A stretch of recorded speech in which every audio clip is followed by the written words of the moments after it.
നമസ്കാരം. Tirurangadi today news അപ്ഡേറ്റ്സിലേക്ക് സ്വാഗതം. സ്കീമിലൂടെ പണിക്കൂലിയില്ലാതെയും പണിക്കൂലിയിൽ രജിസ്റ്റർ ചെയ്യാനും കൂടുതൽ അറിയാനും 908491 നിങ്ങളുടെ ഇഷ്ട സ്വർണ്ണമണിയാം ഇഷ്ടം പോലെ. കൊടിഞ്ഞിയിൽ വീടിന്റെ ഗ്രിൽസ് തകർത്ത മോഷണം നടത്തിയ കേസിലെ പ്രതിയെക്കുറിച്ച് സൂചന ലഭിച്ചതായി റിപ്പോർട്ട്. പ്രതി കൊടിഞ്ഞിയിൽ അല്ലാതെ സമീപ പ്രദേശങ്ങളായ ചുള്ളിപ്പാറയിലും കുണ്ടൂരിലും മോഷണം നടത്തിയിരുന്നു. ഇതിന്റെ CCTV ദൃശ്യങ്ങളും പുറത്തു വന്നിരുന്നു. കൂടാതെ കൊടിഞ്ഞിയിലെ വീട്ടിൽ വിരലടയാള വിദഗ്ധരും ഡോഗ് സ്ക്വാഡും പരിശോധന നടത്തി. ഇതിനു പിന്നാലെയാണ് പ്രതിയെക്കുറിച്ചുള്ള സൂചന പോലീസിന് ലഭിച്ചത്. കഴിഞ്ഞ ദിവസമാണ് കൊടിഞ്ഞി കുറുവയിലെ OP സെയ്തലവിയുടെ വീട്ടിൽ മോഷണം നടന്നത്.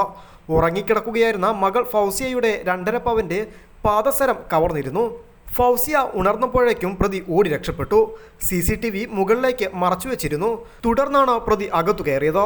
വീടിന് പുറകുവശത്തെ ഗ്രിൽസ് തകർത്ത് അകത്ത് കടന്ന പ്രതി മറ്റൊരു വാതിലിന്റെ കൊളുത്തും തകർത്താണ് അകത്ത് പ്രവേശിച്ചത്. പുലർച്ചെ 4 മണിയോടെയായിരുന്നു മോഷണം. മുറിയിൽ ഉറങ്ങിക്കിടക്കുകയായിരുന്ന ഫൗസിയയുടെ കാലിലെ 2.5 പവന്റെ പാദസരമാണ് പ്രതി കവർന്നെടുത്തത്. ഫൗസിയ ഉണർന്ന് ബഹളം വച്ചതോടെ പ്രതി ഓടി രക്ഷപ്പെടുകയായിരുന്നു.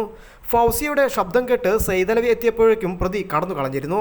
തുടർന്ന് CCTV പരിശോധിച്ചതിൽ 12 മണിക്ക് പ്രതി വീടും പരിസരവും നിരീക്ഷിക്കുന്നതും പതിഞ്ഞിരുന്നു. എന്നാൽ ദൃശ്യത്തിൽ കണ്ടയാളല്ല പ്രതിയെന്ന് ഫൗസിയ പറഞ്ഞിരുന്നു. തടിച്ച ഒരാളാണ് മോഷണം നടത്തിയെന്നായിരുന്നു ഫൗസിയ പറഞ്ഞത്. അതിനാൽ തന്നെ കേസിൽ 2 പേരുണ്ടോ എന്ന സംശയവും ഉയർന്നിരുന്നു. തുടർന്ന് നടത്തിയ അന്വേഷണത്തിലാണ് പ്രതിയെക്കുറിച്ച് ഏകദേശ സൂചന ലഭിച്ചിരിക്കുന്നത്. കൊടിഞ്ഞിക്ക് പുറമെ സമീപ പ്രദേശങ്ങളായ ചുള്ളിപ്പാറയിലും കുണ്ടൂരിലും മോഷണം നടന്നിരുന്നു. ഇവിടെ നിന്നും ലഭിച്ച CCTV ദൃശ്യങ്ങളിലും കൊടിഞ്ഞിയിലെ മോഷണം നടന്ന വീട്ടിൽ നിന്നും ലഭിച്ച CCTV ദൃശ്യത്തിലും കാണുന്നത് ഒരേ ആൾ തന്നെയാണ്. വിരലടയാള വിദഗ്ധരും ഡോഗ് സ്ക്വാഡും കൊടിഞ്ഞിയിലെത്തി പരിശോധന നടത്തിയിരുന്നു. പ്രതിയെക്കുറിച്ച് ഏകദേശ സൂചന ലഭിച്ചിട്ടുണ്ട്.